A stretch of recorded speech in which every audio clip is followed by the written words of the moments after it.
Assalamualaikum warahmatullahi wabarakatuh. Innal hamdalillah nahmaduhu wa nasta'inuhu wa nastaghfiruh wa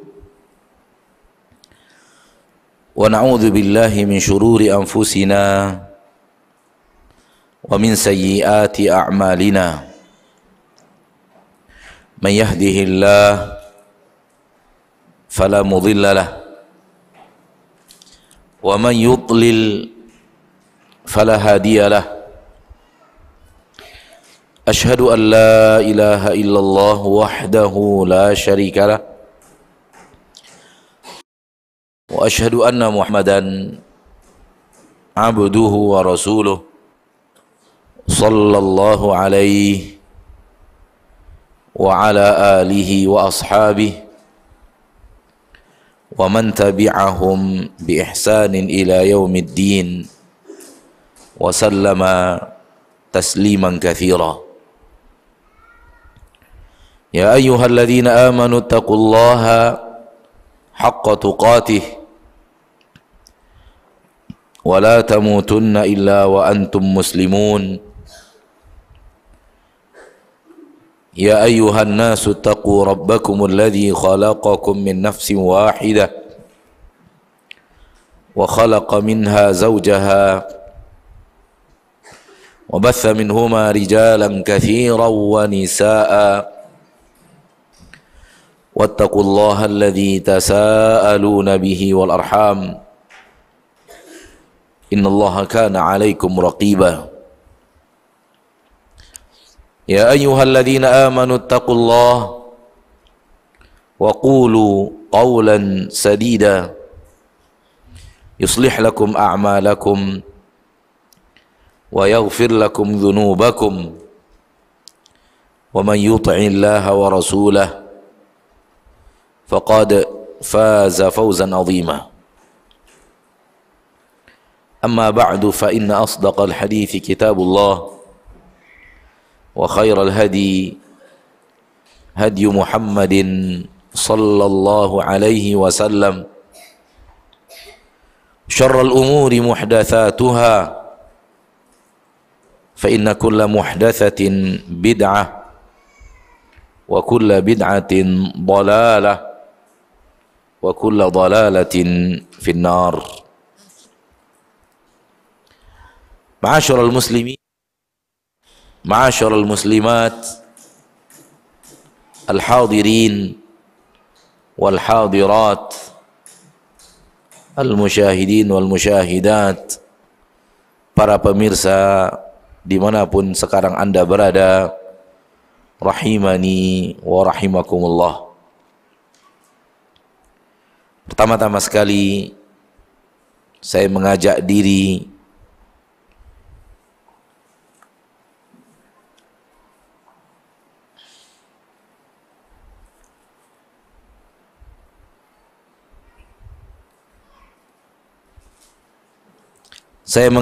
sendiri dan kita semuanya untuk bersyukur kepada Allah Tabaraka wa Ta'ala Rabbul Izzati wal Jalalah atas segala limpahan rahmat dan nikmat yang tidak pernah putus dan berhenti Allah berikan kepada kita setiap hari. Ketahuilah saudaraku, saudariku, bahwa hidupmu bergelimang dengan rahmat dan nikmat Allah yang sangat teramat banyak setiap hari. Allah katakan itu di dalam Al-Quran, di dalam ayat yang masyhur, wa in ta'uddu ni'matallahi la tuhsuha. Kalau kalian menghitung-hitung nikmat Allah, apa yang terjadi? La tuhsuha. Kalian tidak akan sanggup untuk menghitung nikmat-nikmat Allah itu. Tak akan sanggup. Karena apa? Karena saking banyaknya. Adamul ihsa maknanya adalah kita sudah hitung, namun masih banyak lagi yang belum bisa terhitung. Capek menghitung, yang belum terhitung masih banyak. Ini makna adamul ihsa, la tuhsuha.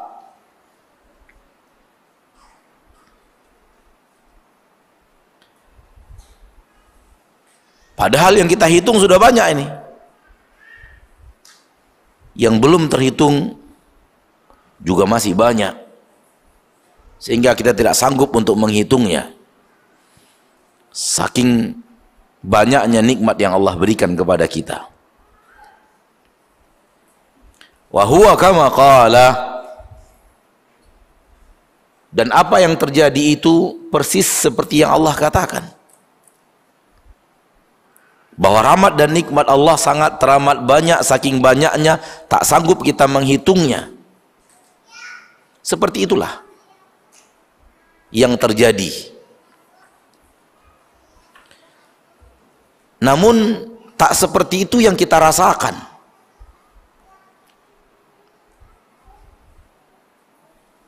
Kita yang saya maksud di sini adalah mayoritas manusia yang sekarang menginjakkan kakinya di permukaan bumi.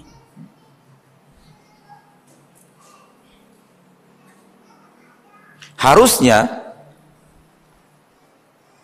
kalau begitu rahmat dan nikmat Allah, begitu juga kita merasakannya.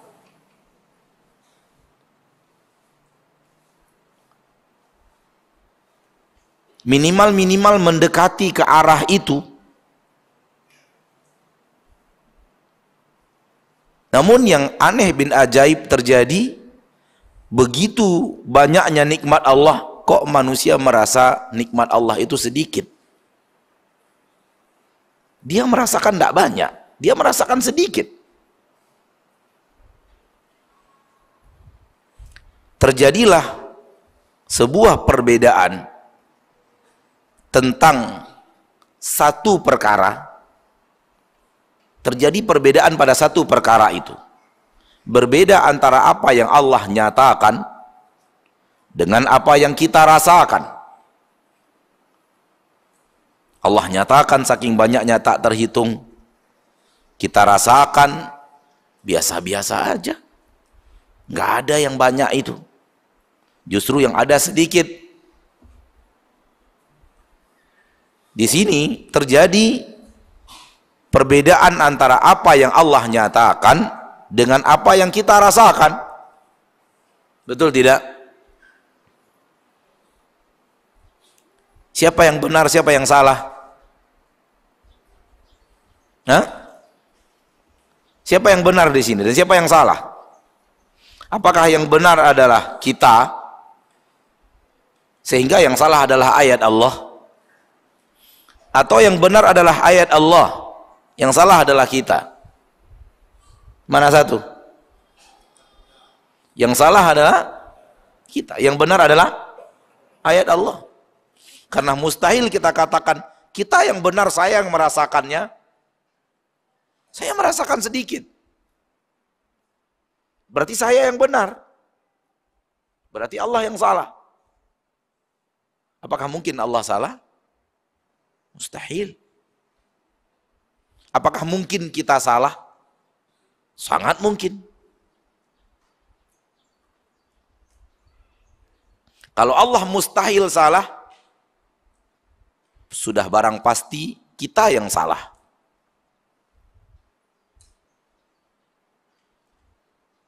Kalau memang kita yang salah, pertanyaan berikutnya, kapan akan berbenah? Kapan akan memperbaiki hati, memperbaiki diri, agar bisa senantiasa merasa rahmat dan nikmat Allah tiada tara dalam hidupnya? Sehari-hari, setiap hari dia rasakan rahmat dan nikmat Allah yang sangat banyak. Setiap hari dia rasakan rahmat dan nikmat Allah yang sangat banyak itu. Supaya apa? Supaya sama apa yang Allah nyatakan dengan apa yang dia rasakan.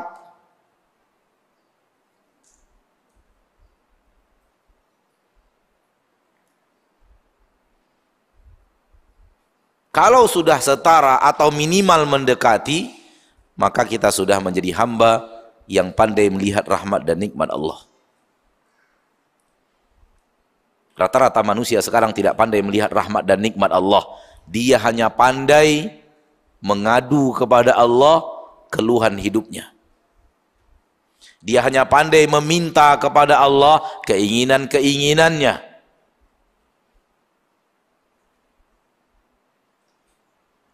Padahal disuruh untuk melihat rahmat dan nikmat Allah saja, dia itu tak lulus.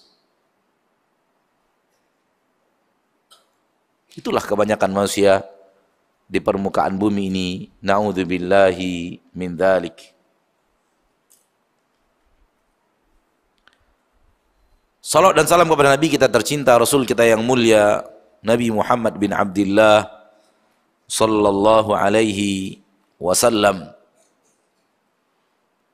yang telah membimbing langkah kita ke jalan yang diridhoi dan dicintai Allah.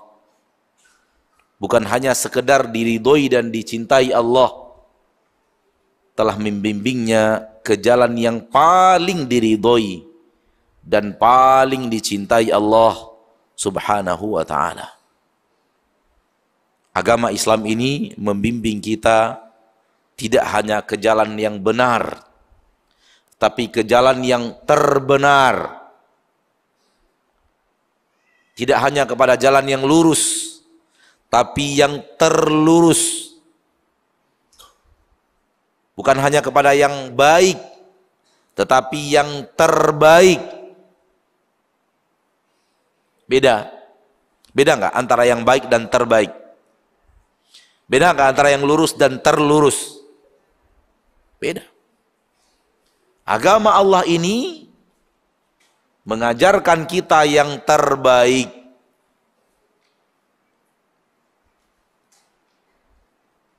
Terlurus.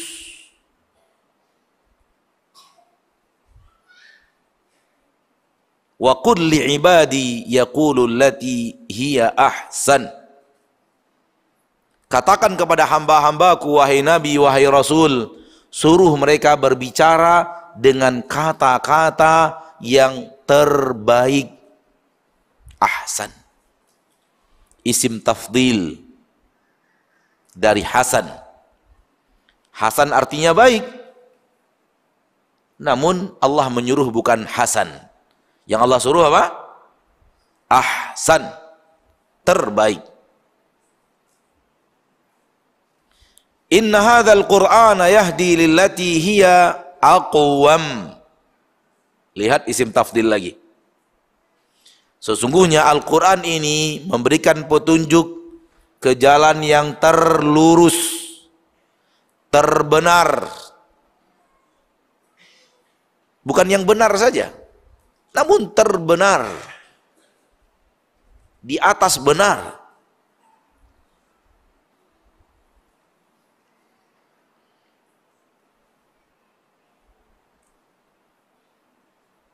Wala takhafu wala tahinu wala tahzanu wa antumul a'launa in kuntum mu'minin. Jangan kalian merasa hina, merasa rendah, dan jangan kalian bersedih. Kalian umat yang tertinggi. Bukan tinggi saja, namun kalian umat yang tertinggi. Paling tinggi, udah nggak ada lagi yang di atas itu. In kuntum mu'minin, kalau kalian beriman. Kalau benar-benar menjalankan iman seperti yang Allah inginkan, seperti yang Rasul ajarkan, maka umat Islam menjadi umat, bukan hanya umat tinggi, bukan hanya umat mulia, tapi tertinggi dan termulia. Kenapa? Karena agama mereka mengajarkan semua yang ter. Oleh karena itu ketika mereka mengamalkan agama mereka, jadilah mereka umat yang termulia, tertinggi, terbaik, terdepan.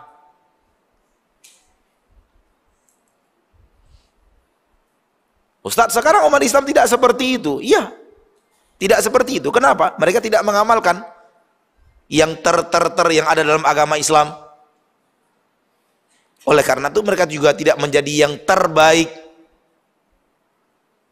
Syarat untuk menjadi umat yang terbaik, amalkan yang disebut oleh Allah di dalam ayat tadi.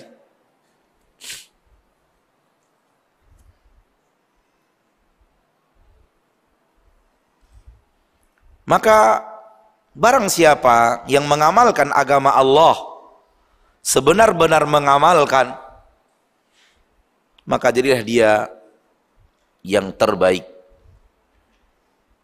Semoga Allah menjadikan kita orang-orang yang punya semangat untuk mengamalkan agama Allah ini.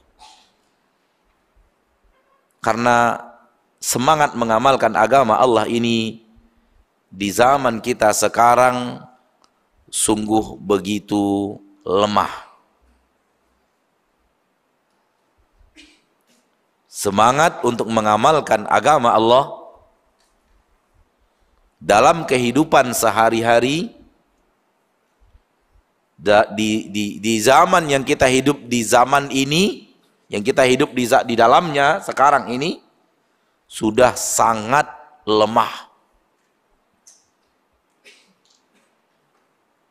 Dan itu kita lihat dalam pergaulan kita bersama kaum muslimin sehari-hari. Bersama kaum muslimin hidup bersama kita, di depan kita, di belakang kita, di kanan kita, di kiri kita, di kota ini, di kota lainnya. Di saat kita bersafar, kita perhatikan hampir rata di Indonesia ini. Umat Islam sangat lemah dalam mengamalkan agama mereka sendiri.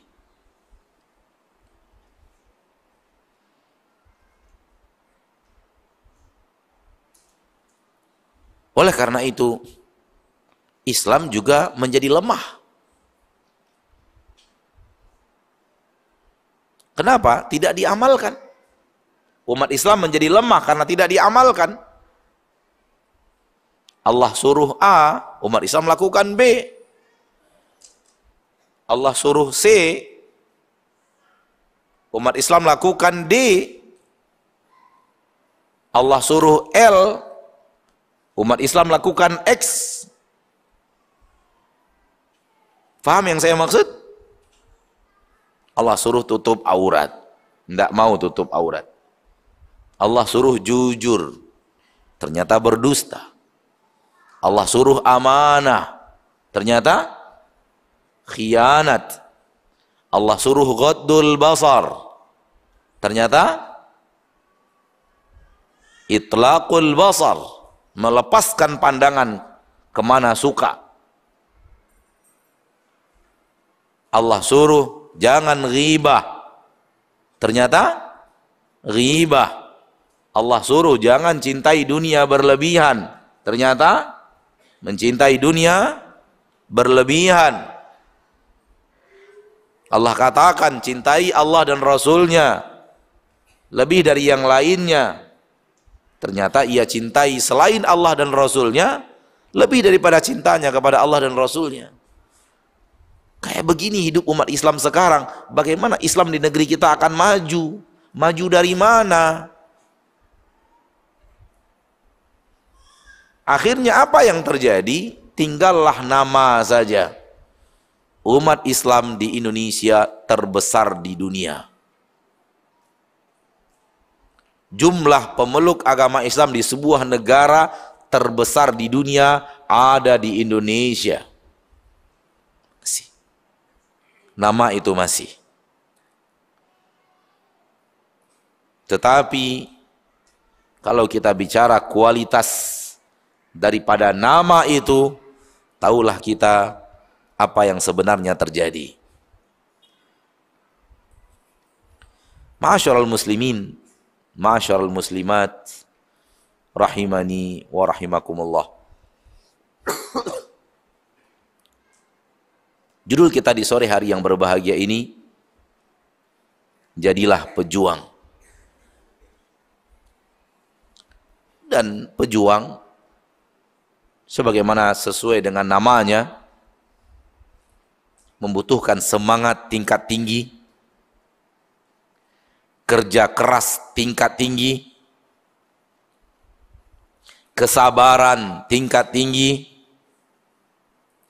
pengorbanan tingkat tinggi,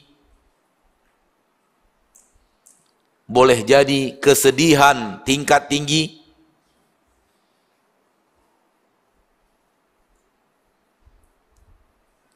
Lihatlah ayah kita di saat berjuang untuk kita. Dan lihat diri kita di saat berjuang untuk anak-anak kita. Itu juga perjuangan loh.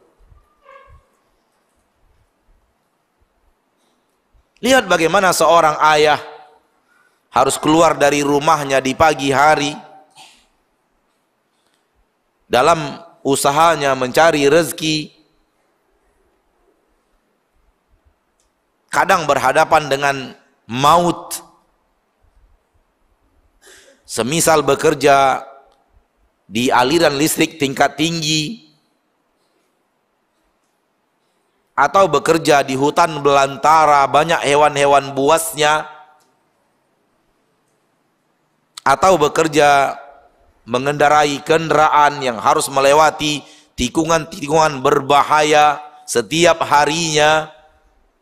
Bukankah semua itu berhadapan dengan kematian? Sedikit tertidur mata dari nyetir, itu masuk jurang dan bertemu dengan kematian. Dan ini dilakoni manusia setiap hari. Dia berjuang. Namun sayang, perjuangannya hanya perjuangan dunia. Dan bukan itu yang kita maksud pada judul kita pada kesempatan yang berbahagia ini. Karena kita bicara syariat, maka berjuang yang kita maksud berjuang untuk agama, berjuang untuk akhirat, berjuang untuk Islam, berjuang untuk umat Islam, berjuang untuk kejayaan Islam.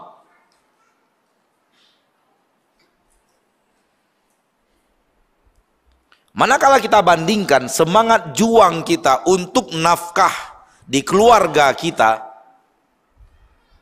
perhatikan semangat juang kita untuk mencari nafkah untuk anak dan istri kita. Apapun, termasuk pedagang kaki lima, keluar dari rumah di pagi hari, pulang sore hari, berpindah dari satu tempat ke tempat yang lainnya, berpanas-panas, berkeringat. Yang putih, yang kulitnya dulunya putih sudah menghitam karena setiap hari harus diterpa oleh panasnya sinar matahari.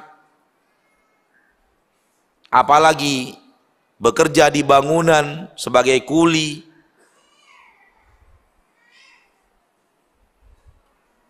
Coba lihat perjuangan keras itu. Coba lihat perjuangan hebat itu. Lalu kemudian bertanya, sekuat itukah perjuangannya untuk agama Allah?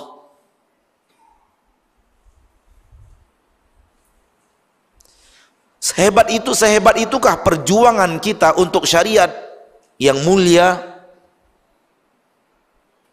Untuk membela agama Allah di permukaan bumi, menegakkan agama Allah di permukaan bumi, sehebat itukah? Sekuat itukah? Sesemangat itukah? Dan kalau kita jujur, maka mayoritas jawaban kita adalah tidak seperti itu. Yang ada perjuangan untuk dunia begitu menggebu-gebu, dan perjuangan untuk agama begitu lesu.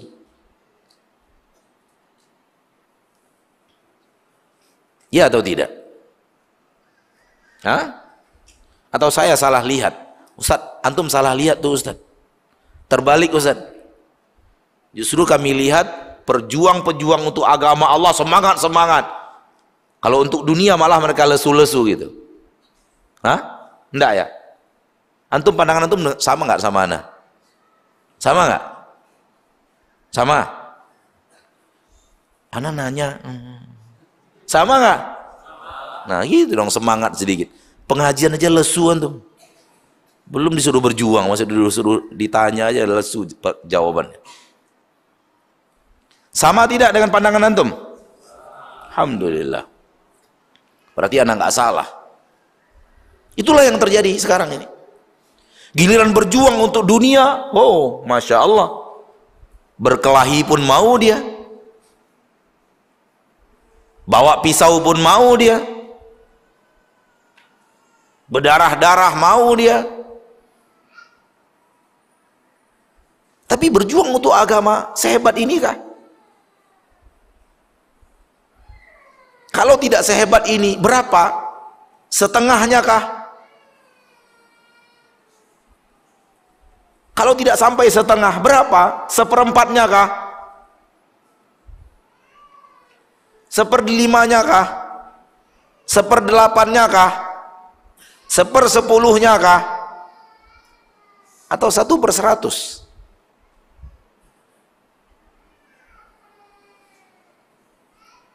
Kalau kemudian semangat kita untuk dunia jauh lebih tinggi daripada semangat kita untuk akhirat, wajarkah kita mengatakan saya orang yang ikut Al-Quran? Sebenar-benar ikut Al-Quran? Begitukah Al-Quran mengajarkan kepada kita? Wajarkah kita mengatakan saya pengikut setia Rasulullah sallallahu alaihi wasallam? Begitukah Rasulullah SAW mencontohkannya kepada kita? Wajarkah kita mengatakan saya pengikut salafus saleh?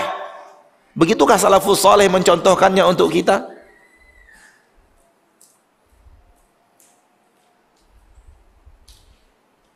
Puluhan ayat di dalam Al-Quran menyuruh kita berjuang untuk agama Allah.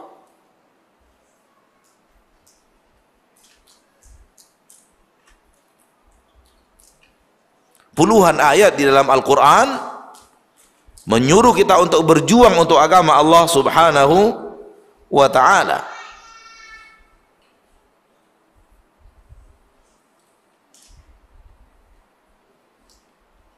Di dalam surah At-Taubah ayat 88, lakinir rasulu walladzina amanu ma'ahu jahadu bi amwalihim wa anfusihim ulaika wa ulaika lahumul khairatu wa ulaika humul muflihun. Akan tetapi Rasul sallallahu alaihi wasallam dan orang-orang yang beriman bersama Rasul itu, yaitu Nabi dan para sahabat dan orang-orang yang mengikuti jejak para sahabat, jahadu bi amwalihim wa anfusihim, mereka benar-benar berjuang menggunakan hartanya, berjuang menggunakan jiwanya, berjuang untuk membela agama Allah.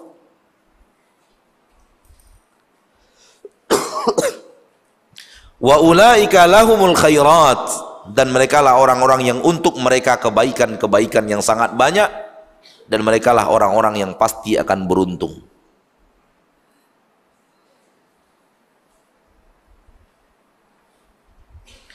Dalam surah Al-Hujurat ayat 15 diantaranya, innamal mu'minuna alladhina amanu billahi wa rasulih thumma lam yartabu wajahadu bi amwalihim wa anfusihim fi sabilillah ulaika humus shadiqun. Sesungguhnya orang-orang yang benar-benar beriman adalah orang yang beriman kepada Allah dan Rasulnya, kemudian mereka tidak ragu sedikit pun akan keimanan itu. Dan kemudian mereka berjuang dengan harta mereka, berjuang dengan raga mereka di jalan Allah. Dan mereka itulah orang-orang yang beruntung. Dalam surat Ali Imran ayat 142, am hasibtum an tadkhulul jannah walamma ya'lamillahu alladhina jahadu minkum wa ya'lamas sabirin. Apakah kalian mengira akan masuk surga sementara Allah belum melihat siapa yang benar-benar berjuang dari kalian dan siapa yang benar-benar sabar? Banyak ayat berbicara tentang berjuang. Dan makna kalimat jihad adalah perjuangan. Tidak semua kalimat jihad maknanya adalah perang. Namun kalimat jihad maknanya bersungguh-sungguh, berjuang, melakukan yang terbaik, melakukan pengorbanan-pengorbanan yang terbaik, amalan-amalan yang terbaik untuk tegaknya agama Allah di permukaan bumi.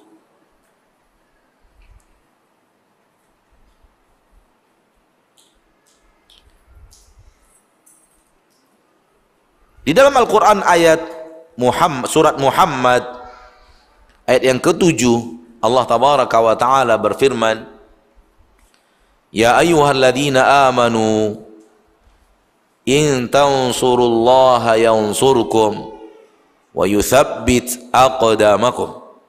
Hai orang-orang yang beriman, apabila kalian tolong Allah, niscaya Allah juga pasti akan menolong kalian dan akan mengokohkan kaki-kaki kalian di atas kebenaran.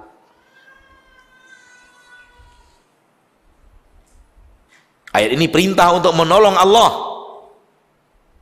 Dan menolong Allah maksudnya adalah menolong agama Allah. Karena Allah tidak butuh penolong.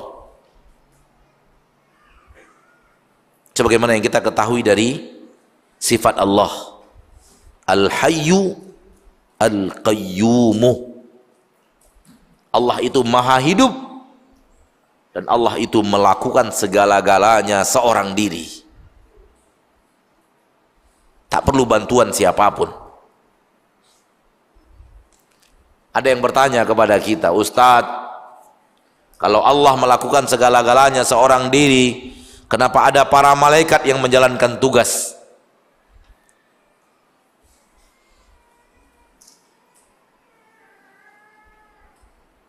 Kita katakan bahwa Allah berkehendak demikian.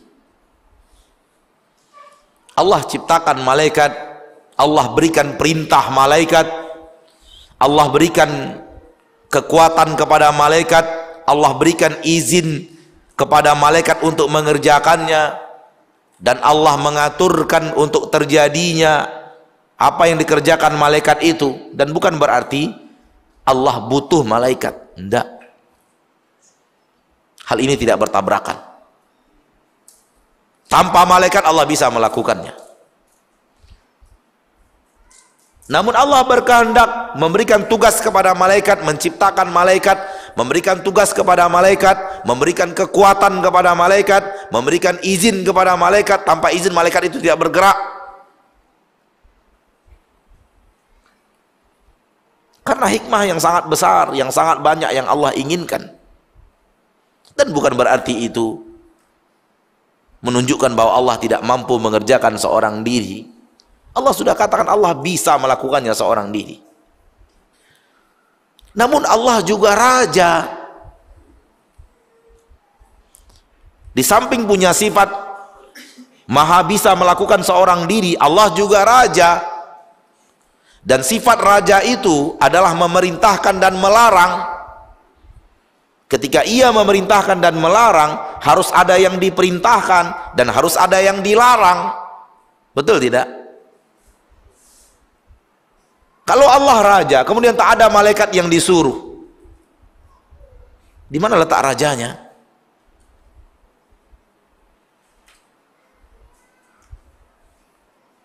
Namun walaupun Allah menyuruh para malaikat, bukan berarti Allah tak mampu mengerjakannya. Justru ketika Allah memberikan kemampuan kepada malaikat, Allah yang memerintahkan malaikat, dan Allah yang mengizinkan itu terjadi. Kalau Allah tidak izinkan malaikat berbuat, Allah tidak akan terjadi. Ini menunjukkan bahwa Allah yang berbuat. Namun di sisi lain juga perlu adanya pasukan-pasukan yang siap diperintah. Karena Allah tidak hanya punya sifat qayyum, Allah juga punya sifat Malik, raja.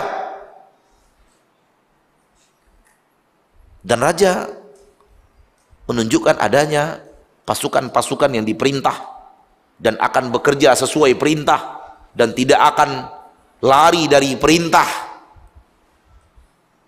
Betul tak? Sehingga kadang-kadang manusia ini cara berpikirnya aneh, nyeleneh gitu. Allah katakan, lalu dia berpikir yang aneh-aneh, seolah-olah ingin membantah apa yang Allah katakan tentang dirinya. Ketika Allah mengatakan, kalian orang-orang yang beriman, tolonglah agama Allah, bukan berarti Allah tidak mampu menolong agamanya sendirian. Allah sudah tunjukkan kepada kita, Allah menolong Nabi Musa sendirian.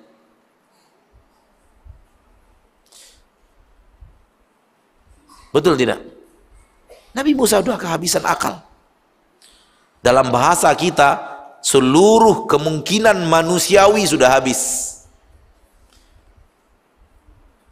Nabi Musa dan kaumnya Bani Israel berhadapan dengan kaum Fir'aun dan Qibtinya, itu tidak ada perbandingan kekuatan. Fir'aun dan kerajaannya dan pasukan-pasukannya, Nabi Musa dan rakyat-rakyat jelatanya yang beriman kepadanya. Kalau dua pasukan ini bertemu, secara strategi perang tak akan mungkin menang. Mustahil. Itu kalau bertemu, berhadap-hadapan. Apalagi sekarang kondisinya tak bertemu, sengaja lari.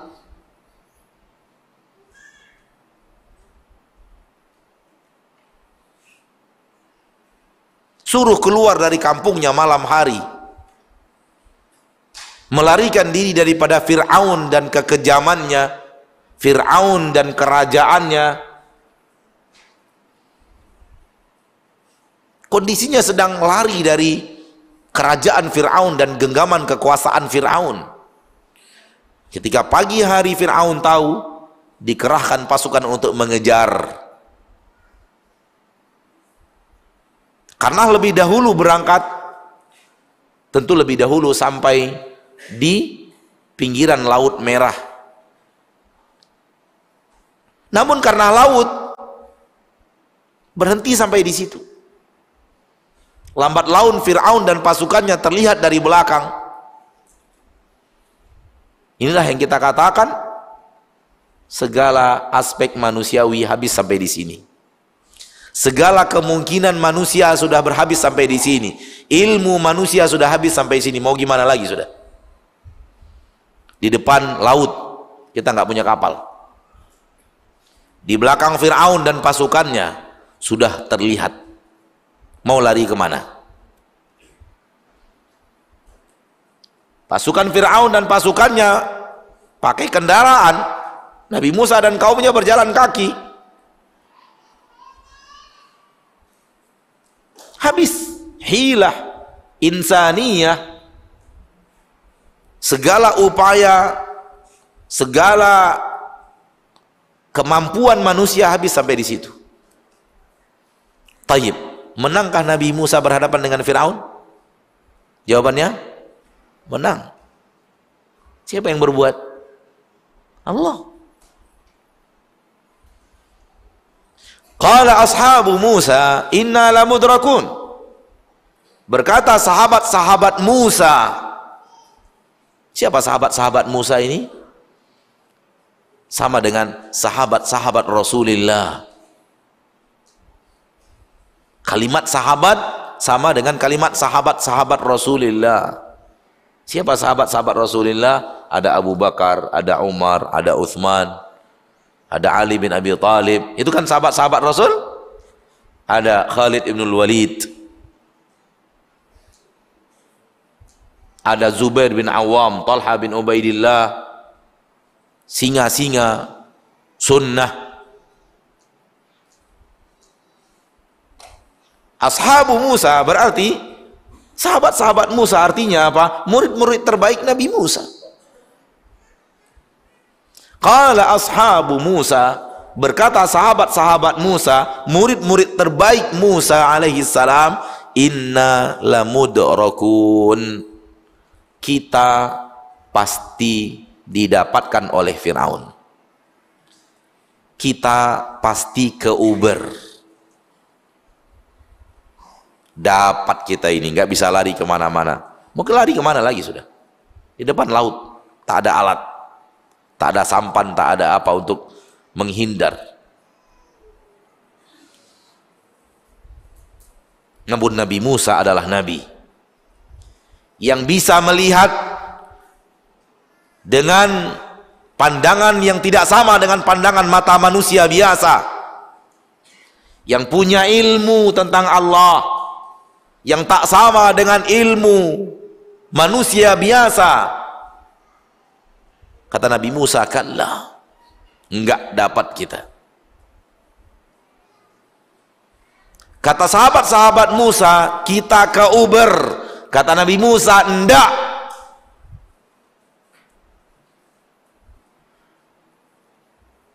Kok bisa? Kok bisa Nabi Musa begitu yakin tidak dapat? Padahal orang-orang yang terbaik imannya setelah beliau semuanya mengatakan dapat kita sudah. Kita akan berada dalam cengkraman Fir'aun dan pasukannya. Kata Nabi Musa, enggak.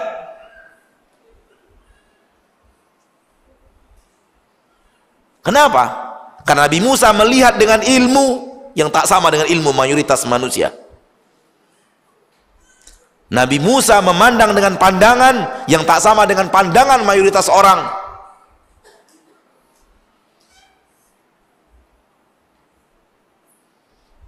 Kenapa begitu yakin?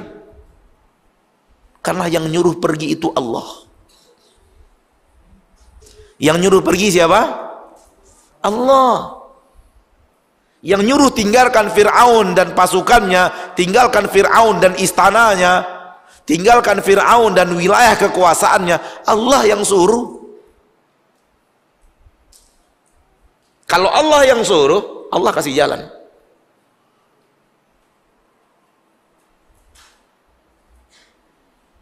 Syuf, ini pandangan mata tak biasa. Ini pandangan mata tak lumrah.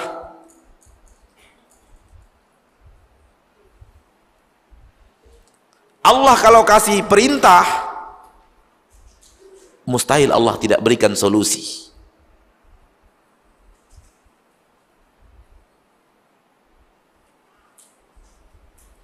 Anda bekerja di perusahaan riba, Allah suruh tuh keluar apa tidak? Suruh keluar apa tidak? Keluar. Apa solusinya Ustadz? Pasti Allah kasih solusi. Karena Allah tidak akan suruh berhenti, melainkan Allah kasih apa? Solusi. Allah tak akan perintahkan Anda untuk sesuatu yang menganiaya diri Anda, tidak akan. Ketakwaan kepada Allah akan membuat adanya pintu solusi dari semua perkara. Wa may yattaqillah yaj'al lahu makhraja. Kata Nabi Musa, ndak. Kita dapat, kata sahabat-sahabat Musa. Kata Nabi Musa, ndak. Ada Robku yang akan menunjukkan jalan. Di saat mata manusia tertutup, mata Nabi Musa melihat. Di saat semua aspek duniawi sudah berhenti, aspek keimanan bergerak dan aspek keyakinan bekerja.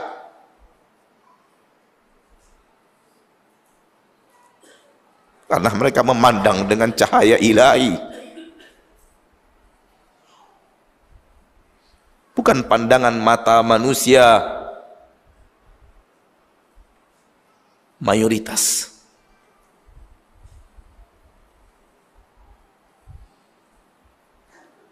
Kalla inna ma'iya rabbi sayahdin. Sekali-kali tidak akan kau bersamaku ada Robku yang akan menunjukkan kepadaku jalan. Persis setelah mengatakan itu, langsung Allah wahyukan, fa'auhayna ila Musa. Kami langsung setelah itu wahyukan kepada Musa. Persis setelah Nabi Musa mengucapkan kalimat itu, turun wahyu. Allah menggunakan kalimat fa, maka. Sama dengan fa dalam kalimat tentang imam, idza raka'a farka'u. Kalau dia imam itu ruku, maka rukuklah kalian. Apa maknanya? Langsung setelah imam ruku, ruku kita. Langsung setelah itu turun wahyu. Anidrib bi'asakal bahr. Pukulkan tongkatmu ke air laut. Langsung Nabi Musa ambil tongkat, pukul air laut dengan tongkatnya. Famfalak, air laut terbelah.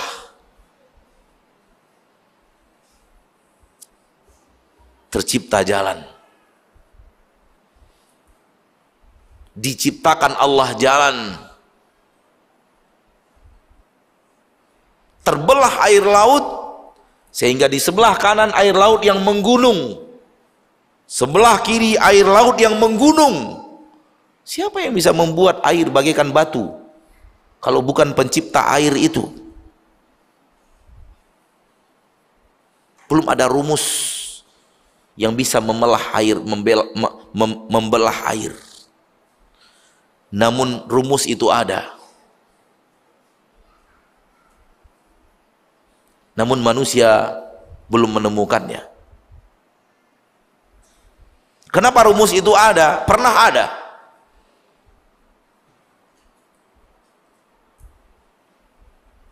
Namun ilmu manusia lemah.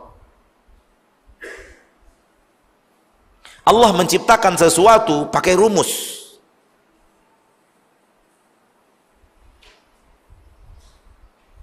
Rumus itu yang dipelajari oleh manusia. Ketemu rumusnya, mereka merasa diri mereka penguasa. Padahal mereka hanya menemukan rumus. Yang ciptakan rumusnya Allah. Bertemu rumusnya, kemudian manusia sombong luar biasa, petantang petenteng. Rumus kelahiran anak, rumus penyakit-penyakit tulang, rumus keluhan-keluhan ginjal, jantung yang benar itu begini, itu rumus semua kan? Demikian juga dengan rumus-rumus kimia, fisika. Apa yang terjadi? Manusia mencari dan mendapatkan, bukan menciptakan. Apa rumusnya? Pencet di sini, meledaknya di sana. Ada rumusnya, ada ilmunya. Yang ciptakan itu Allah. Gelombang di udara itu yang menciptakannya Allah. Manusia cuma menemukan saja, sombongnya luar biasa. Maka terbelah air laut. Di kanan air laut menggunung tinggi, di kiri air laut menggunung tinggi. Dan jalan yang daratan yang tadi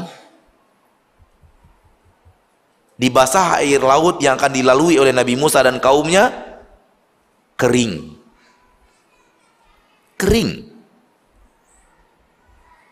Terjadi. Rumus di kita kalau terpisah dari air, kita pisahkan dari air, masih apa? Masih basah. Namun seketika itu juga jalan itu bagai tak terkena air. Kering. Fadrib fil bahri. Fadrib tariqan fil bahri yabasa. Pukulkan tongkatmu ke laut, akan ada jalan di laut yabasa, kering.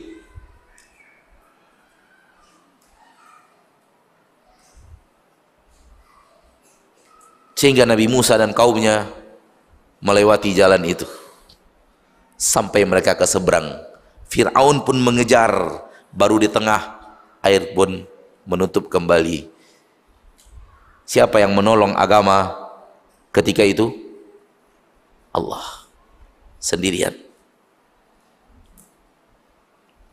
Maka kalau Allah ingin menolong agama Islam sekarang ini sendirian dari rongan Yahudi dan antek-anteknya,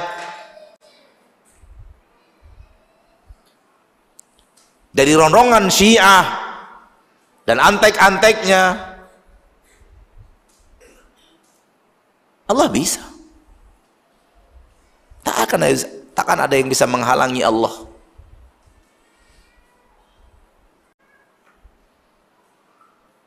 Itu keyakinan kita. Namun Allah berkehendak, saudaraku, Allah berkehendak, saudariku, bahwa untuk tegaknya agama Allah melalui para pejuang.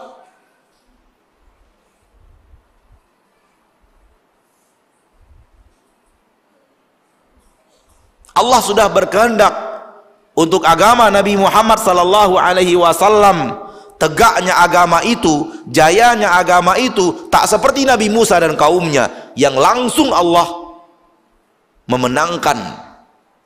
Tetapi Allah berkehendak tegaknya agama itu, jayanya agama itu melalui perjuangan mereka-mereka yang beriman kepada Rasulullah sallallahu alaihi wasallam.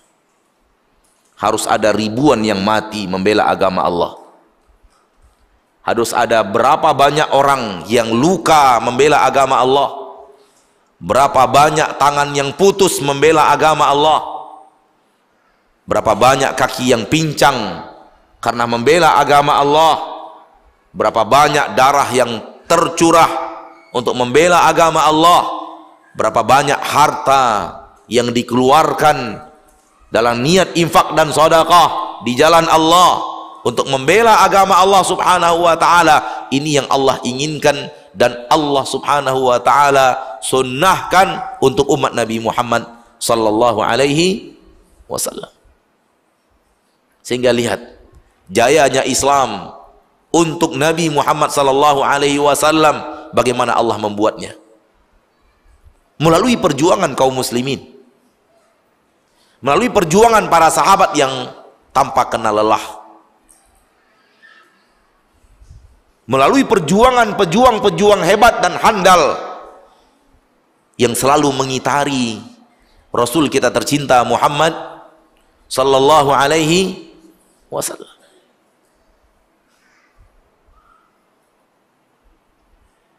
Ini sunnatullah untuk umat akhir zaman seperti kita, bahwa tegaknya agama Allah tidak akan Allah bantu dengan seperti Allah membantu Nabi Musa. Tapi Allah tabaraka wa ta'ala berkehendak melalui jalan pejuang-pejuang yang akan menegakkan agama Allah. Lihat Al-Quran surat As-Saff ayat yang terakhir.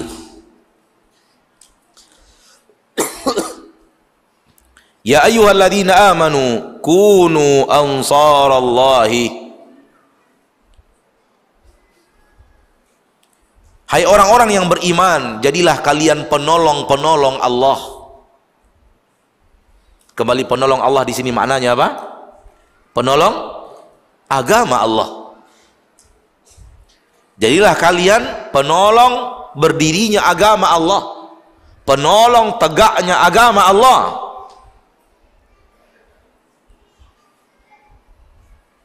Kama qala Isa bin Maryam lil hawariyin, man ansari ila Allah. Sebagaimana perkataan Isa bin Maryam kepada hawariyin. Siapa hawariyin? Ashabu Isa, sahabat-sahabat Isa. Man ansari ila Allah, siapa yang akan menolong aku menuju Allah? Qala al-hawariyuna nahnu ansarullah.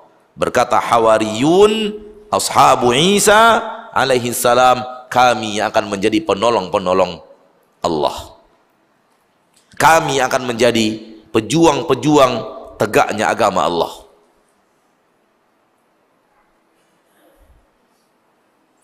Jadi di dalam ayat ini semua kita disuruh berjuang. Karena ayat ini ayat Al-Quran. Ayat Al-Quran tidak hanya untuk ustadz. Ayat Al-Quran tidak hanya untuk para ulama. Ayat Al-Quran tidak hanya untuk para penuntut ilmu. Ayat Al-Quran untuk semua manusia. Betul tidak? Ayat ini untuk siapa? Hanya untuk ustadz? Untuk antum tidak? Hah? Hanya untuk penuntut-penuntut ilmu? Untuk yang lain tidak? Ayat ini untuk seluruh manusia. Bahkan ayat ini untuk orang kafir juga sekalian. Karena Al-Quran Allah turunkan untuk seluruh manusia, namun mereka tidak melakukannya.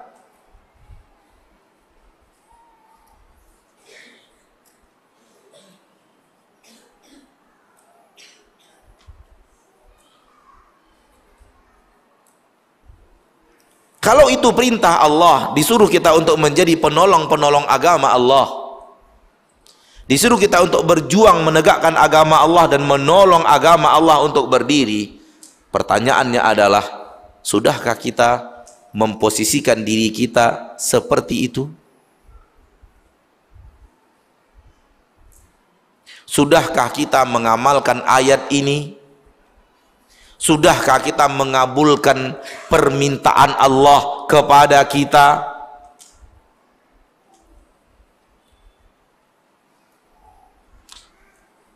Sudahkah kita berdiri di barisannya para pejuang?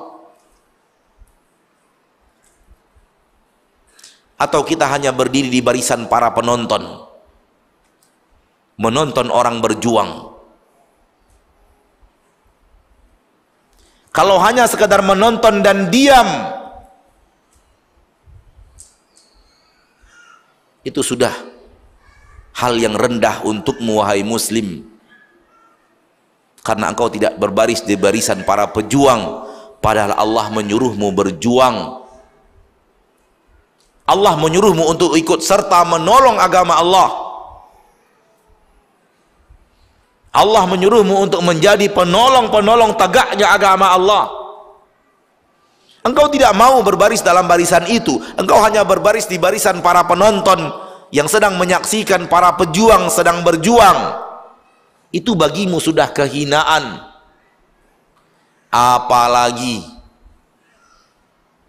sudahlah nonton, ndak ikut berjuang, kerjanya mengkritik para pejuang.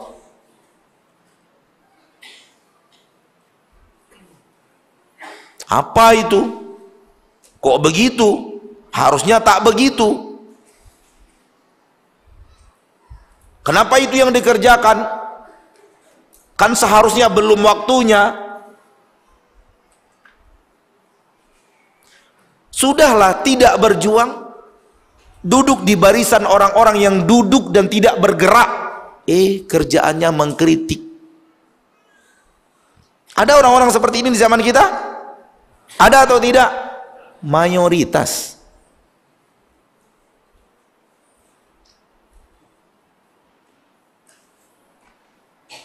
Orang sedang berjuang, orang mati-matian berjuang, dia bukannya membantu, malah nongkrong, tak mau bersama berjuang, tak mau ikut memberikan sumbangsih perjuangan. Andai sekedar tak mau berjuang masih mending. Ini kerjaannya mengkritik, mengkritik, mengkritik, mengkritik.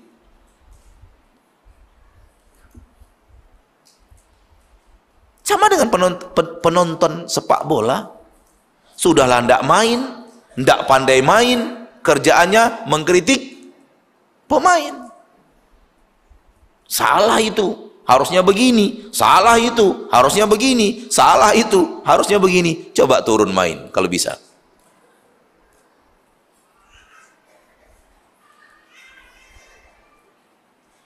Kalau dia mengkritik orang 1, 2 kritikan, 10 kritikan, dia ikut main 5.000 kritikannya.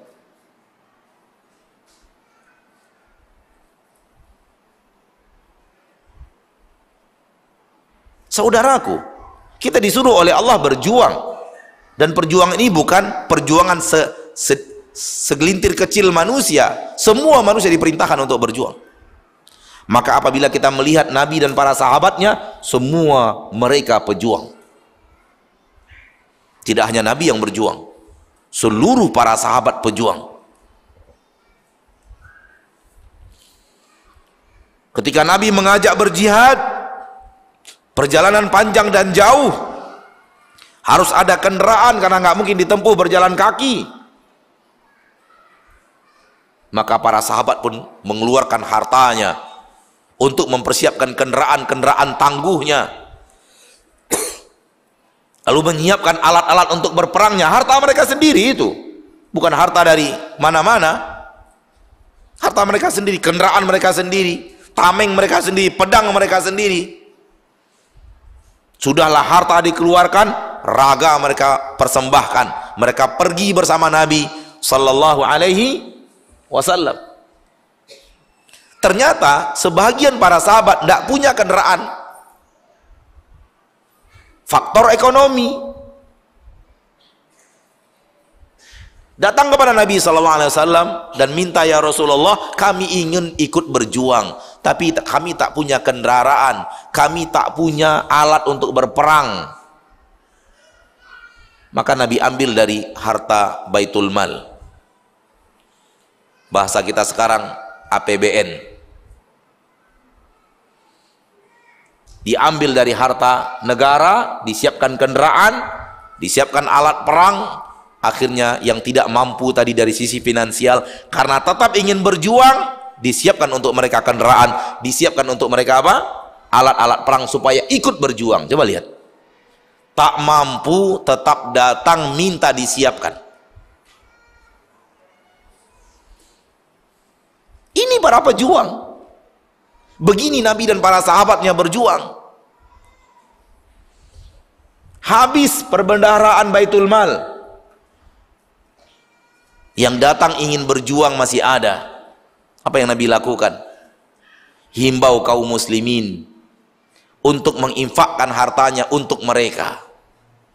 Datanglah kaum muslimin menginfakkan hartanya, berbentuk kendaraan, berbentuk sarana prasarana perang, sehingga orang-orang miskin yang belum terbawa akhirnya terbawa dengan infak kaum muslimin.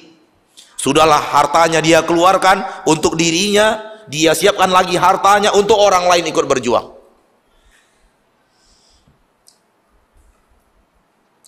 Lihat, ternyata setelah yang berinfak harta telah diwujudkan dalam bentuk kendaraan, diwujudkan dalam bentuk persediaan perang, masih ada orang fakir belum terangkut, padahal mereka daftar perang. Lalu mereka datang kepada Rasulullah SAW dan mengatakan, ya Rasulullah, kami tetap ingin ikut ya Rasulullah, kami tidak ingin tinggal di kota Madinah, kami ingin perang bersama engkau di medan jihad. Bawa kami ya Rasulullah, cari untuk kami kendaraan ya Rasulullah, usahakan ya Rasulullah. Kata Rasulullah SAW, sudah nggak bisa lagi, saya nggak bisa lagi mencarikan untuk kalian kendaraan, saya tak bisa lagi untuk menyiapkan untuk kalian sarana prasarana perang. Perbendaharaan Baitul Mal sudah dikeluarkan, nggak cukup. Diminta para sahabat untuk berinfak dan mereka sudah berinfak maksimal, tetap tidak cukup untuk membawa kalian.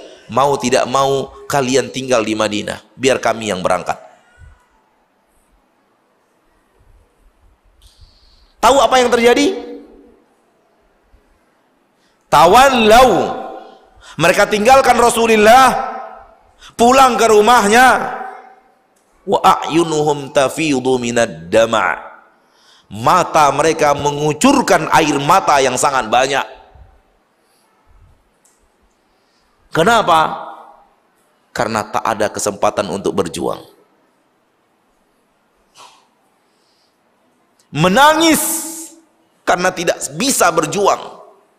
Ini para sahabat. Di mana kita?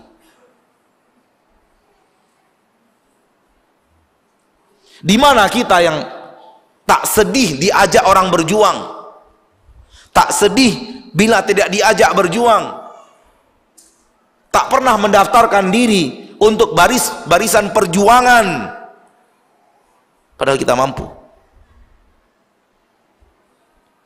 padahal kita bisa, padahal pejuang-pejuang mengharapkan andilmu, mengharapkan hartamu, mengharapkan skillmu, mengharapkan tenagamu, tapi engkau tidak datang. Lalu mengatakan, saya orang yang mengikuti Rasul, mencontoh para sahabat. Di mana letak contohnya? Contohnya itu ada di mana? Di titik ini, di poin ini. Apa yang Anda contoh?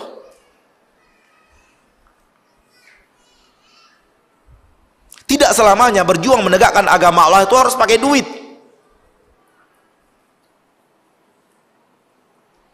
Coba lihat kaum fuqara kota Madinah. Tanpa duit datangnya Rasulullah, tolong usahakan ya Rasulullah. Akhirnya dana Baitul Mal diambil. Tak cukup, datang lagi orang-orang miskin. Ya Rasulullah, tolong bantu kami bisa berangkat berjihad bersama Anda ya Rasulullah. Rasulullah mengiklankan para sahabat untuk berinfak, mengajak berinfak. Sudah diinfakkan oleh para sahabat. Masih ada fakir miskin yang belum terbawa. Ya Rasulullah, kami ingin berangkat. Kata Rasulullah, udah nggak bisa lagi. Sudah Allah takdirkan kalian tidak bisa ikut perang bersama kami. Tidak bisa Allah takdirkan kalian tidak bisa berjuang bersama kami. Apa yang mereka lakukan? Nangis.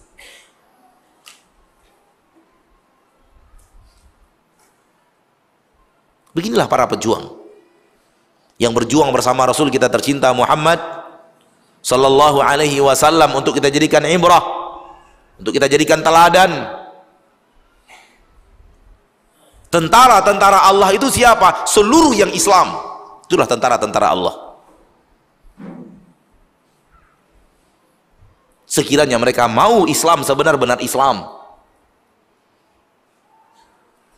Nabi ketika memimpin umat Islam, Abu Bakar, Umar, Uthman, Ali radhiyallahu anhum, ketika memimpin umat Islam, itu tak ada pasukan keamanan. Nggak ada. Tak ada pasukan keamanan seperti adanya di zaman-zaman kita sekarang. Nggak ada. Namun begitu seruan jihad dikumandangkan, semua mereka yang hadir di masjid tampil sebagai pasukan keamanan. Semua mereka yang hidup sebagai masyarakat biasa, yang hari demi hari berdagang, yang hari demi hari mengurus tanaman, kebun, yang hari demi hari mengurus hewan ternak, di saat tidak ada seruan jihad, semua mereka pasukan jihad.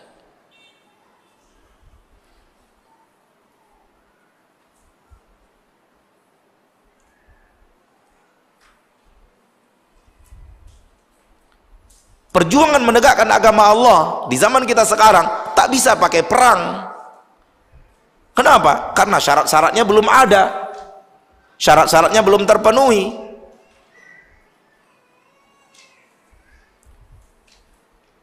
Maka berjuang menegakkan agama Allah sekarang tidak pakai perang, tidak pakai bunuh-membunuh. Oleh karena itu yang merasa perjuangan agama Allah harus dengan membunuh si A, membunuh si B, berada pada aliran yang salah.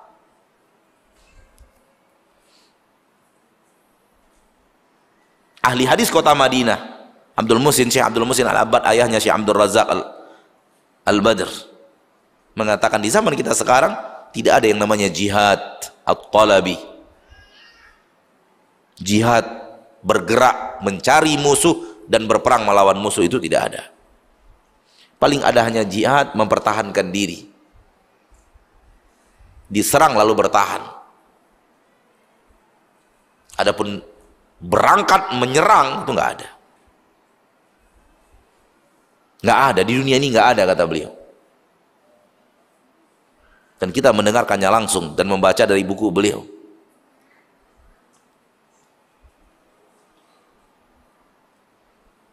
Oleh karena itu kita nasihati saudara-saudara kita atau saudari-saudari kita yang punya keyakinan bahwa jihad di zaman sekarang masih ada, keluar dari rumah bawa senjata untuk membunuh si A, membunuh si B, itu tidak benar.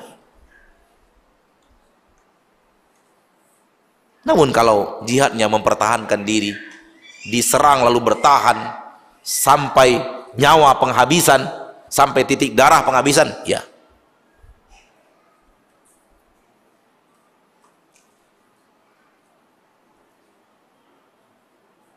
Ma'asyiral muslimin, ma'asyiral muslimat. Kembali kita kepada materi tadi, berjuang. Ketika di kota Mekah, Nabi juga tidak berjihad. Yang makna jihad itu adalah berperang. Tapi Nabi dan para sahabatnya tidak berhenti-hentinya berjuang, menegakkan agama Allah Subhanahu wa ta'ala. Dan lihatlah apa yang terjadi pada diri para sahabat saat berjuang itu. Abu Bakar membeli budak sebanyak-banyaknya untuk dimerdekakan. Itu artinya berjuang harta. Budak itu harta mahal. Kenapa? Budak itu adalah manusia, milik manusia yang bisa dibeli, diperjualbelikan. Panjang kisahnya kalau kita bicara budak. Tapi intinya dia adalah manusia yang bisa dijual belikan. Ada namanya pasar budak. Nah, orang-orang yang menjadi budak di kota Makkah, lalu mereka dianiaya oleh majikannya karena Islamnya, itu dibeli oleh Abu Bakar. Setelah dibeli dimerdekakan, setelah dibeli dimerdekakan, setelah dibeli dimerdekakan. Salah satu diantaranya adalah Bilal bin Rabah. Dibeli dan dimerdekakan.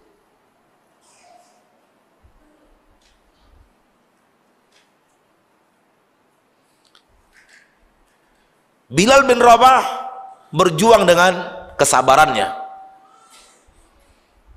berhadapan dengan aniaya majikannya Umayyah bin Khalaf. Umayyah bin Khalaf, Ra'sul kafirin, dari salah satu pentolan-pentolan Quraisy.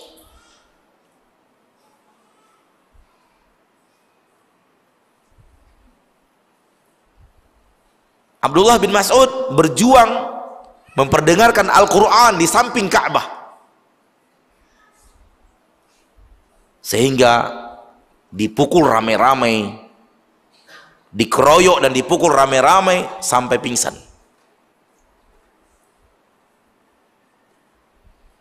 Dan banyak lagi perjuangan-perjuangan lainnya yang tidak bisa kita sebutkan satu persatu. Dan lihat sejarah para sahabat, semua mereka berjuang.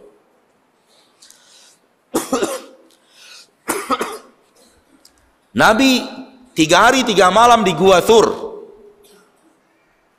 lari dari pengejaran Quraisy ketika hendak hijrah ke kota Madinah.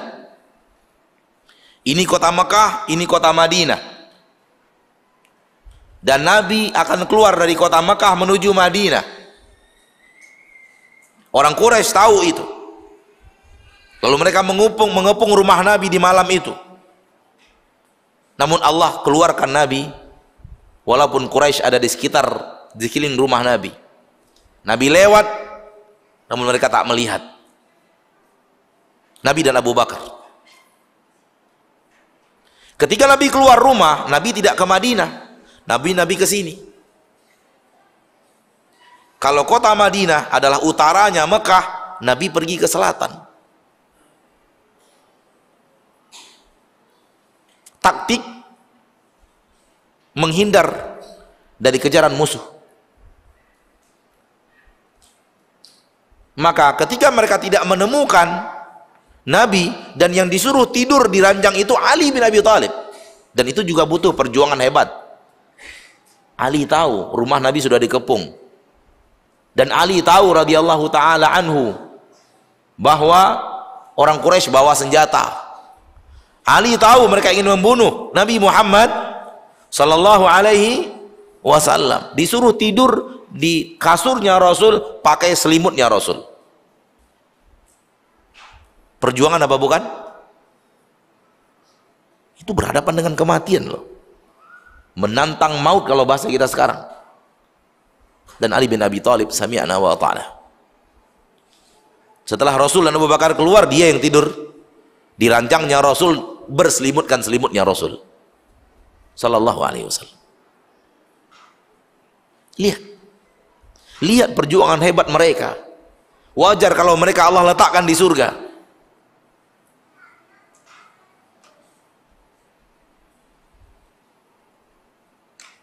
Mereka pantas untuk dapatkan surga Allah itu, karena mereka pejuang-pejuang handal. Mereka tentara-tentara Allah yang benar-benar menegakkan agama Allah, penolong-penolong agama Allah. Dan kita bukannya tertutup pintu untuk menjadi penolong-penolong itu, tidak tertutup pintu untuk menjadi pejuang itu.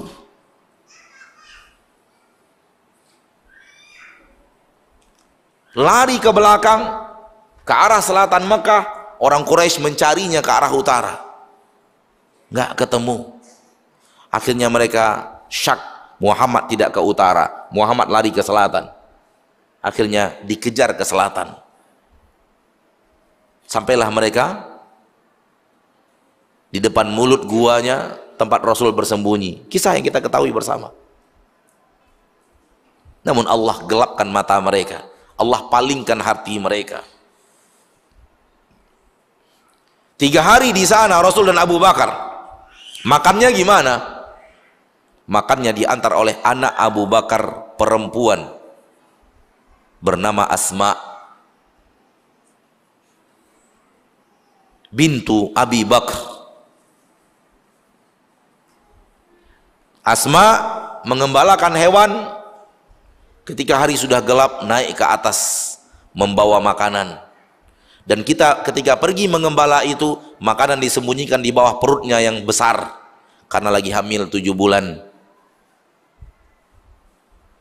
Hamil 7 bulan harus mendaki Bukit Thur, yang kalau kita sekarang mendakinya 2 jam baru sampai di atas. Perempuan hamil 7 bulan mendaki bukit setiap hari. Apa itu namanya? Perjuangan.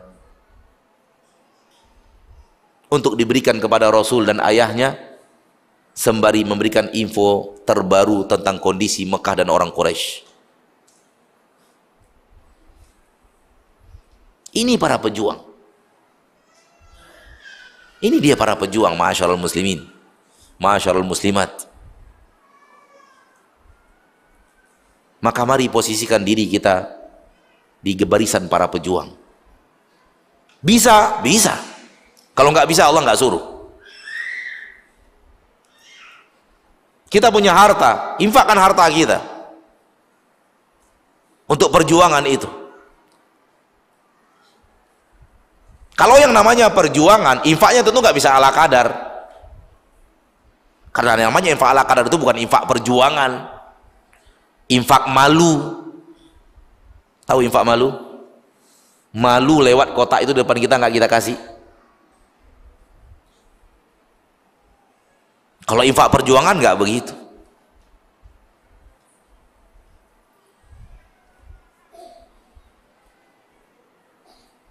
Nggak punya harta misalnya, punya skill. Datangi para pejuang, saya punya skill ini, pakai saya. Gratis.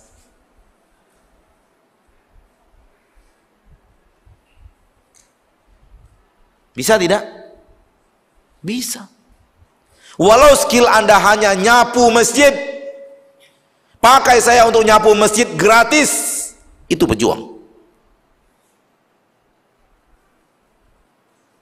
Ada seorang wanita ketika Rasul hidup membersih, selalu menyapu masjid Rasulullah sallallahu alaihi wasallam. Nggak dibayar. Tapi dia rutin menyapu masjid Rasul kita tercinta Muhammad sallallahu alaihi wasallam. Dorongannya untuk berjuang membersihkan rumah Allah dari yang harusnya dibersihkan, menyapunya dari harus sesuatu yang harus disapu dari rumah Allah, sesuatu yang harus dikeluarkan dari rumah Allah, meratakan pasir-pasir yang ada di masjid itu, karena masjid Rasul kita adalah pasir lantainya sampai beliau wafat. Itu kerjaan wanita itu, dan himbauan perjuangan, nggak digaji, nggak ada dari Nabi SAW sesuatu imbalan dari perbuatan membersihkan masjid dan merapi-rapikan pasir yang ada di masjid. Ini semangat juang. Walau hanya membersihkan masjid, tidak bisakah kita? Tidak akan bisakah berjuang membersihkan masjid tanpa digaji? Betul-betul karena semangat kita ingin menolong agama Allah, ingin membersihkan rumah Allah. Rumah Allah loh yang kita bersihkan, rumah bukan rumah siapa-siapa. Pasti lebih mulia daripada rumah pemimpin-pemimpin dunia.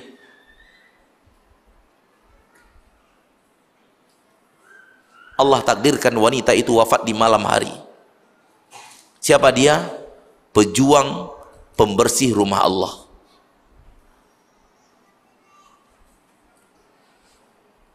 Karena menurut para sahabat hanya wanita penyapu masjid, maka Rasul tidak dibangunkan, takut mengganggu.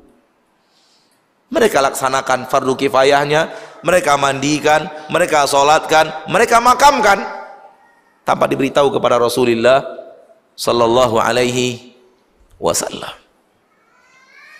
Berapa hari setelah itu Rasul tak menemukan wanita ini yang berjuang membersihkan rumah Allah saban harinya. Rasul memperhatikan perjuangan itu, sekecil apapun. Allah tidak pernah melihat banyaknya, Allah melihat keikhlasannya. Sadarlah kita itu. Allah tak pernah melihat berapa banyak yang kita berikan, tapi Allah melihat berapa ikhlasnya kita berjuang.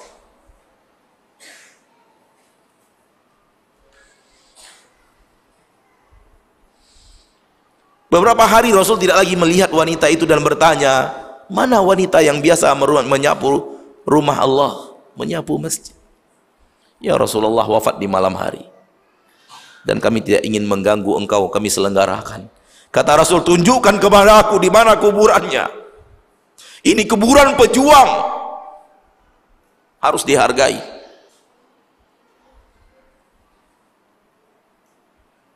Harusnya kita malu berjuang untuk rumah Allah, saya kira tidak mampu.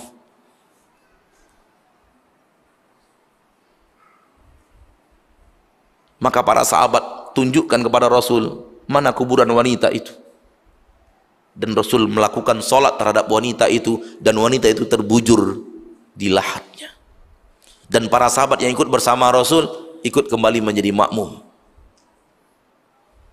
Ini menunjukkan sunnah. Di antara sunnah Rasul bolehnya sholat jenazah di kuburan, walau yang disolatkan sudah dikuburkan sebelumnya dan sudah disolatkan sebelumnya. Namun yang ingin kita petik adalah, inilah pejuang. Seorang wanita yang berjuang membersihkan rumah Allah dari sesuatu yang harus dibersihkan di dalam masjid, dan tak perlu digaji, dia lakukan ikhlas karena Allah. Dia berikan sedikit waktunya, hanya sedikit waktunya, tak di masjid terus, tapi dia sempatkan waktunya untuk selalu membersihkan rumah Allah, selalu membersihkan rumah Allah. Sekarang ini orang motong kuku di dalam masjid dan tinggalkan kuku itu di masjid.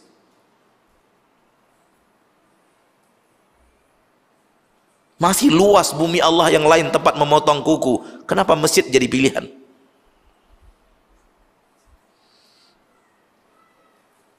Antum-antum yang minum pakai minuman yang kemudian ada pipetnya, dan pipetnya itu ada pembungkus plastiknya, paling sering mengotori masjid dengan pipet-pipet itu, mengotori masjid dengan plastik-plastik pipet itu. Orang berjuang membersihkan masjid, Anda mengotorinya dengan kelakuan Anda yang tak menghargai rumah Allah. Sudahlah hadir pengajian gratis, dapat ilmu gratis, dapat air gratis, hanya sekedar ambil apa yang engkau minum itu dan buang keluar, Anda pun tidak melakukannya. Anda biarkan di rumah Allah tergeletak. Mana, subhanallah, mana jiwa perjuangan itu? Mana jiwa menghormati masjid Allah itu, rumah Allah itu? Mana hati yang ingin membersihkan rumah Allah, tak ingin meninggalkan kotoran kita, bekas kita, sampah kita di rumah Allah? Kalau ini sifatmu, apakah engkau akan mengambil punya orang dan membuangnya ke masjid, keluar masjid? Kalau sampahmu sendiri tak engkau uruskah sampah orang lain?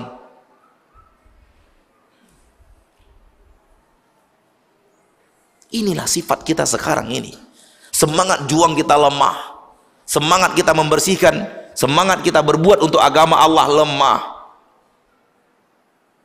Permasalahannya, pertanyaannya, kapan kita akan bangkit? Anda memang tidak digaji, Anda memang tidak mendapatkan keuntungan duniawi, tapi yakinlah gaji Anda lebih besar dari gaji pemimpin-pemimpin dunia kalau Anda ikhlas melakukannya. Anda memang tidak mendapatkan keuntungan duniawi, namun yakinlah kalau ikhlas Anda mendapatkan keuntungan-keuntungan ukhrawi yang jauh lebih hebat daripada keuntungan duniawi itu. Itu pasti. Allah tidak akan ingkar janji kalau Anda melakukannya ikhlas mengharapkan ridho Allah. Maka pada sore hari yang berbahagia ini, di detik-detik terakhir tausiah pada sore hari yang berbahagia ini, saya mengajak saudaraku, saudariku kaum muslimin dan muslimat, mari lihat pintu mana yang kita bisa berjuang dengannya. Apa yang bisa kita persembahkan untuk agama Allah? Pertanyaannya adalah, saya bisa memberikan manfaat apa untuk agama Allah? Saya bisa menyumbangkan apa untuk tegaknya agama Allah? Jangan bertanya, saya dapat apa dari agama Allah?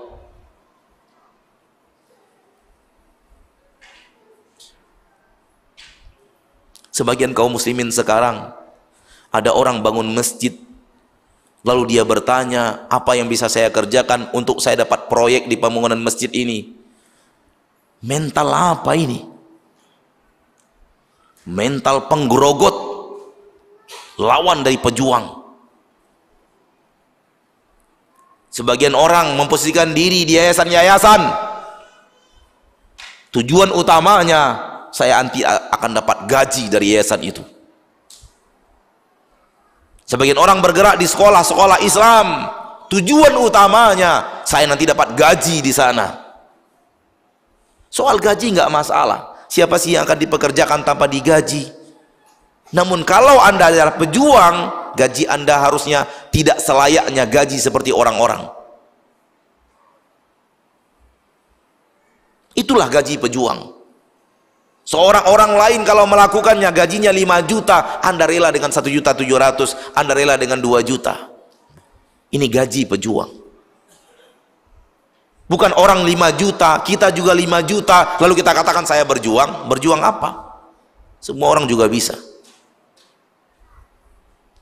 Apalagi kalau orang berjuang, orang melakukannya 5 juta, Anda minta 7 juta. Pejuang Anda, pejuang apa? Pejuang kantongmu sendiri, pejuang dompetmu, dan pejuang bisnismu, pejuang hartamu, bukan pejuang agama Allah.